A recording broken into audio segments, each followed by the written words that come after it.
Sir నమస్తే అండి, ఏం చేస్తుంటారు? నేను ప్రైవేట్ ఎంప్లాయీ అండి. Private employee. ఓకే సార్, కూటమి ప్రభుత్వం అధికారంలోకి వచ్చింది, 2 years కంప్లీట్ అయిపోయింది. ఏంటంటారు అసలు పరిపాలనా విధంగా కూటమి ప్రభుత్వం ఏ పరిస్థితుల్లో ఉందనుకోవచ్చు అంటారు? ఏ పరిస్థితి ఏముంది, మామూలుగా డెవలప్ అవుతుంది. ఇప్పుడు రాజధాని ఉంది, రాజధానిలో ఇప్పుడు ఎంప్లాయీస్ యూనియన్ వాళ్ళే కానీ బిల్డింగ్లు అన్నీ కంప్లీట్ అయినాయి. ఆడ రోజుకి నైటు పగలు వర్క్ జరుగుతూనే ఉంది, బాగా డెవలప్ చేస్తున్నారు. ఆల్రెడీ అవుటర్ రింగ్ రోడ్ కూడా స్టార్ట్ అవుతుంది. మన కళ్ళ ముందు కనిపిస్తుంది కదా డెవలప్మెంట్. అంటే డెవలప్మెంట్ కానొస్తుందని మీరు అంటున్నారు సార్. అమరావతి అనేది అసలుకి ఒక డెత్ ప్రాజెక్టు, అదొక ఎడారి, అదొక శ్మశానం అనేది వైసీపీ వర్గాల వాదన. మరి దానికి ఏం చెప్తారు? హైదరాబాద్ లో హైటెక్ సిటీ కట్టక ముందు చుట్టుపక్కల ఏం లేదు. విప్రో కంపెనీ అని హైటెక్ సిటీ కూడా ఉంది. ఏంది అంత పెద్ద బిల్డింగ్ కట్టాడు, పెద్ద హైటెక్ సిటీ అన్నాడు, విజన్ అన్నాడు, ఇది అన్నాడు, ఎంతమంది అనుకున్నారు.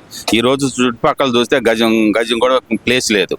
రేపు రాజధానిలో కూడా ఎక్కడ ప్లేస్ దొరకదు, అంత డెవలప్ అయిపోద్ది. అదేంటంటే చంద్రబాబు నాయుడు విజన్ వేరు కదా, వాళ్ళకే తెలుస్తుంది. అది అంతా కంప్లీట్ అయిన తర్వాత అప్పుడు తెలుస్తుంది. కాకపోతే ఒకటండి, ఎన్నో మధ్యలో విమర్శలు వస్తూ ఉంటాయి. అవన్నీ పట్టించుకోకుండా ఆయన వర్క్ ఆయన చేస్తూ ఉంటే డెవలప్మెంట్ అయిన తర్వాత అప్పుడు ఎవరైనా అప్పుడు కళ్ళ ముందు కనిపిస్తుంది అని చెప్తారు. అంటే విజన్ అంటే ఆయన దోపిడీ కోసమే ఆయన చేస్తుంది. ఆయన అనునయుల్ని దాచుకో పంచుకో తినుకో అనే దానికోసమే అమరావతి అనేది చేశారు అనే మాట, తన అనునయ వర్గాల కోసం మాత్రమే అది చేస్తున్నారు. అమరావతి డెవలప్మెంట్ అనేది ప్రధానంగా వస్తున్న ఆరోపణ. దాంతో మీరు ఏకీభవిస్తారు? మరి ఆయన ఎన్ని సంవత్సరాల ఎక్స్పీరియన్స్, 40 years పైన ఎక్స్పీరియన్స్ ఉంది. ఏ రోజైనా దాచుకో అని ఉంటే ఇన్ని సంవత్సరాలు సీఎం అయ్యేవాడా? ఇంత ఆయనంతా విజన్ అంతా ఏంటి, యాక్చువల్గా రాజకీయం చేయాలి, డబ్బులు సంపాదించాలంటే ఎప్పుడో సెంట్రల్ మినిస్టర్ అయ్యేవాడు, అవసరమైతే ప్రైమ్ మినిస్టర్ కూడా అయ్యేవాడు. కానీ ఆయనకి ఏంటంటే మన ఆంధ్రప్రదేశ్ డెవలప్ చేయాలి, కొత్తగా వచ్చింది అమౌంట్ ఇస్తానందో సోనియా గాంధీ ఇవ్వలేదు. ఈ రోజు ఆయన మొత్తం క్రియేట్ చేసి దేశాలన్నీ తిరిగి మోడీ దగ్గరికి వెళ్ళి అమౌంట్ తీసుకొని వచ్చి బడ్జెట్లో వాళ్ళని రిక్వెస్ట్ చేసి ఇప్పుడిప్పుడే డెవలప్ చేస్తున్నాడు. వెయిట్ చేయాలి, కంప్లీట్ అయిన దాకా వెయిట్ చేయాలి కదా. ఇప్పుడు ఏమైతే, ఇప్పుడు మొక్కేసాం, ఇప్పుడే పైకి వచ్చింది, అది కాయలు తినాలంటే టేక్ సమ్ టైం. ఇది కూడా ఇప్పుడే డెవలప్ అవుతుంది కాబట్టి ఇంకొక 5 years 10 years పక్కాగా డెవలప్ అయితే అప్పుడు మాట్లాడితే బాగుంటుంది ఎవరైనా విమర్శించేవాళ్ళు. అంటే ఈ డెవలప్మెంట్ అనేది ఒక ప్రాంతానికి కేంద్రీకృతం అవుతుంది అనేది ప్రధానంగా వస్తున్న ఆరోపణ. మరి దాన్ని ఎలా చూడాలంటారు? ఒక ప్రాంతం ఎట్లయితే ఇప్పుడు ఆంధ్రప్రదేశ్కి ఇప్పుడు పెట్టిన క్యాపిటల్ అనేది మెయిన్ సెంటర్ పాయింట్. ఇప్పుడు వైజాగ్లో పెడతానన్నారు మొన్న, అదంటే అటు చివరి లాస్ట్కి వెళ్ళాలి. మరి అనంతపురం కడప వెళ్ళాలంటే 2 days జర్నీ చేయాలి. ఇది కరెక్ట్ సెంటర్ పాయింట్, కానీ అటు నుంచి రావడానికి ఇచ్చారు. కానీ నేనైతే సెంటర్ పాయింట్ మంచిదే అని అనుకుంటున్నా, ఉన్నది ఇదే కరెక్ట్. మరి మా విధానం మా విగన్ అని చెప్పి డైరెక్ట్ మేనిఫెస్టోనే ప్రకటించారు జగన్మోహన్ రెడ్డి గారు. 2029 మా ట్యాగ్ లైనే మావిగన్ తోటి వెళ్తాం మేము, మేనిఫెస్టో తోటి అనే మాట ఆయన చెప్తున్నారు కదా. మరి అంతకుముందు ఉన్న క్యాపిటల్ కూడా ఏకీభావించారు కదా జగన్ గారు. అంతకుముందు కూడా ఏకీభావించారు. మళ్ళా వైజాగ్ 3 క్యాపిటల్ అన్నారు, మళ్ళీ ఇప్పుడు మావిగాన్ అన్నారు. ఏది కరెక్ట్ అనేది మీరే దిగ్ చేయండి. ఏదైనా ఒకటే మాట మీద ఉండాలి కదా, అది నా ఉద్దేశం. అంటే ఇక్కడ భిన్న స్వరాలు, వైసీపీలోనే భిన్న స్వరాలు. జగన్మోహన్ రెడ్డి గారు మొదటి రోజు మావిగాన్ అన్నారు, మరుసటి రోజు వచ్చి విజయవాడ అన్నారు.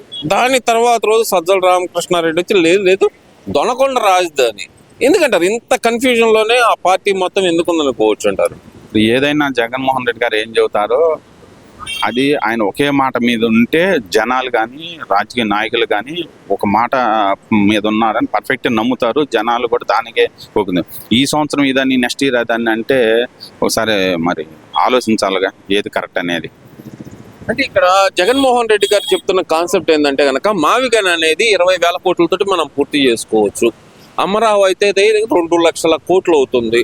మరి 20,000 కోట్లతో పూర్తి చేసుకునే దానికి 2 లక్షల కోట్లు ఖర్చు పెట్టడం అవసరం అనేది జగన్మోహన్ రెడ్డి గారి వాదన. మరి అవుతుందంటారా 20,000 కోట్లతోటి జగన్మోహన్ రెడ్డి గారు చెప్పిన 110 కిలోమీటర్ల హైవే భూభాగం అనేది డెవలప్ అవుతుంది అనుకోవచ్చు అంటారు? ఇప్పుడు రాజధాని కట్టడానికి హైవే పక్కన గవర్నమెంట్ స్థలం ఎక్కడ ఉంది? స్థలం లేదు కదా. ఇప్పుడు ఆల్రెడీ తీసుకున్నాడు కాబట్టి దానికే మద్దతు ఇచ్చి ఏంటి ఉంటే ఈయన కూడా ఫ్యూచర్లో కూడా మంచిగా ఉంటుందని నేను అనుకుంటున్నాను. ఏదైతే జరుగుతుందో దానికే మద్దతు ఇస్తేనే మంచిది అనుకుంటున్నాను. ఓకే సార్, ఇవన్నీ ఒకైతే అయితే కనుక ఆంధ్రప్రదేశ్లో అభివృద్ధి లేదు, సంక్షేమం లేదు, మొత్తం సంక్షోభంలోనే ఉంది రాష్ట్రం అనేది ప్రధానంగా వస్తున్న ఆరోపణ. అది ఎలా చూడాలంటారు? మరి ప్రజెంట్ ఇది డెవలప్ అవుతుంది, కొత్తగా మొన్న ఇచ్చిందని ఇప్పుడే డెవలప్ అవుతుంది. గవర్నమెంట్కి ఇన్కమ్ లేదు. ఇన్కమ్ రావాలంటే ఇప్పుడు ఏదైతే కన్స్ట్రక్షన్లో ఉన్నాయో అన్నీ కంప్లీట్ అయితే గవర్నమెంట్కి ఇన్కమ్ పెరుగుతుంది. ఇప్పుడు కన్స్ట్రక్షన్లో ఉన్నాయి కదా, మళ్ళీ ప్లస్ ఏంటంటే టూరిజం కూడా డెవలప్ చేయాల్సింది ఉంది. టూరిజం డెవలప్ చేస్తే ఇతర దేశాల వాళ్ళు కూడా మన ఇండియా వస్తారు, కొంచెం మనకి ఇన్కమ్ అనేది పెరుగుతుంది. ప్లస్ ట్యాక్స్ రూపంలో పెరుగుతాయి, అన్ని ఇన్కమ్ బాగా పెరుగుతుంది. గవర్నమెంట్ ఇప్పుడే స్టార్టింగ్ అవుతుంది కదా, ఇంకా కొంచెం టేక్ సమ్ టైం అన్నమాట. సార్, టూరిజం డెవలప్మెంట్ లో భాగంగా ఏదైతే గోవా తీరంలో ఉన్న బీచ్ షాక్స్ ఏవైతే ఉన్నాయో అవి ఆంధ్రప్రదేశ్కి తీసుకొస్తున్నారు. వాటిని ఇక్కడ సరదాగా ఫ్యామిలీతో వెళ్ళడానికి లేకుండా బీచ్ల్ని ధ్వంసం చేస్తున్నారు. ఒక దుర్మార్గమైన కల్చర్ని ఆంధ్రప్రదేశ్లో ప్రవేశపెడుతుంది కూటమి ప్రభుత్వం అంటున్నారు. దాన్ని ఎలా చూడాలంటారు? మరి ఈ బీచ్ షాక్స్ గురించి మీ అభిప్రాయం ఏంటి? బీచ్ల్ని ఏం చేస్తారండి, డెవలప్ చేస్తే ఇన్కమ్ వస్తుంది. ఇప్పుడు గోవా ఉంది, అక్కడ ప్రపంచం మొత్తం వస్తున్నారు. ఇక్కడ ఏం డెవలప్ ఉన్నాయి అసలు, జనాలు ఏం వస్తున్నారు? డెవలప్ చేసి క్యాష్ను అలాంటివి పెడితే ఇన్కమ్ గవర్నమెంట్కి బాగా ఇన్కమ్ వస్తుంది. ఇతర గోవా వెళ్తున్నారు, ఇక్కడ కూడా అలా వస్తారు జనాలు. అప్పుడు ఆ చుట్టుపక్కల ఏరియా డెవలప్ అవుతుంది, ప్లస్ స్టేట్కి ఇన్కమ్ వస్తుంది. అంటే ఎందుకంటారు మరి వాటిని కూడా అపోజ్ చేసే పరిస్థితిలో ఎందుకు వైసీపీ నాయకులు ఉన్నారనుకోవచ్చు? అండి, మంచి చెడ రెండు ఉంటాయి కదా, మంచి చెడ రెండు ఉంటాయి. ఇప్పుడు ఏంటంటే వాళ్ళు కూడా డెవలప్ చేస్తే వీళ్ళు మాట్లాడేవాళ్ళు కాదు. వాళ్ళు డెవలప్ చేయకపోవడం, వీళ్ళు డెవలప్ చేస్తున్నారు. డెవలప్ చేసేటప్పుడు మనం జనరల్గా విమర్శలు అన్నీ కామన్గా వస్తుంటాయి. డెవలప్ చేసేటప్పుడు కామన్ అన్ని అపోజిషన్ పార్టీ అపోజిషన్గా ఏం మాట్లాడతారు? కంపల్సరీ మాట్లాడతారు అపోజిషన్గా. అదే ఇప్పుడు జగన్మోహన్ రెడ్డి గారు అంటుంది ఏంటంటే 2.0 పరిపాలన తీసుకొస్తాను 2029లో అని చాలా ఓపెన్ స్టేట్మెంట్ ఇస్తున్నారు ఆయన. ఇప్పుడు మీరు ఏదైతే వెతుకుతున్నారో దానికి డబుల్ చేస్తాను, నేను త్రిబుల్ ఇస్తాను, 2.0 ఉంటుంది, రప్ప అనేది ఆయన ట్యాగ్ లైన్ కింద మారిపోయింది. అసలుకి ఎలా చూడాలంటారు దీన్ని? 2029 ఎలక్షన్లోనే అంటే మనం చెప్పేది ఏముంది, ప్రజలు ఎవరు ఓటేసి గెలిపిస్తే వాళ్ళే కదా. ఆయన అంటున్నారు కదా, ప్రభుత్వం మీద విసిగివేసారిపోయారు జనం, నేను ఇప్పుడు ఎక్కడికి వెళ్ళినా అక్కడికి లక్షలాదిగా వేలాదిగా జనాలు వస్తున్నారు, నన్ను చూసి సీఎం అంటున్నారు అని చెప్పి ఆయన చాలా ఓపెన్ గా స్టేట్మెంట్ ఇస్తున్నారు.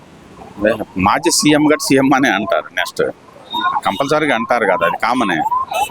ఇప్పుడు ఎలక్షన్ మూవ్మెంట్లో కూడా వాళ్ళు అనుకున్నారు వైజాగ్లో రేపు ఉదయాన్నే ప్రమాణ స్వీకారం అన్నీ రెడీ చేసుకున్నారు. మరి 11 సీట్లు వచ్చినాయి, కామన్. మరి ఎవరు ఆలోచన అలా ఉంటుంది. నిజంగానే ప్రజల్లో అంత వ్యతిరేకత ఉందంటారా? జగన్మోహన్ రెడ్డి గారు చెప్పినంత వ్యతిరేకత ఉందంటారా? వ్యతిరేకత ఉందంటే అది జనాలే తెలియాలండి, నాకు ఒకటిగా తెలియదు కదా. అంటే మీ ఒపీనియన్ చెప్పండి. నా ఒపీనియన్ ఏంటంటే జగన్మోహన్ రెడ్డి ఏదైతే ఫస్ట్లో అన్నాడో, ఏదైతే క్యాపిటల్ అన్నాడో అదే మాట మీద ఉండాలి. మావిగనని మళ్ళీ 3 రాజధానులని అనకూడదు. ఫస్ట్లోనే ఇక్కడ పెట్టిన దానికి నాకు అనుకూలమే అన్నాడు అసెంబ్లీలో, అదే మాట మీద ఉండాలి కదా. 2029 అధికారం మాదే అంటున్నారా? ఛాన్స్ ఉందంటారా? మరి ఛాన్సెస్ అంటే ఆల్రెడీ బాగా చేస్తున్నారు కాబట్టి ఇంకా ప్రజలు ఎలా తీర్పిస్తే అలాగే. కానీ వీళ్ళు బాగానే చేస్తున్నారు కాబట్టి మనం చెప్పలేము ఎవరనేది.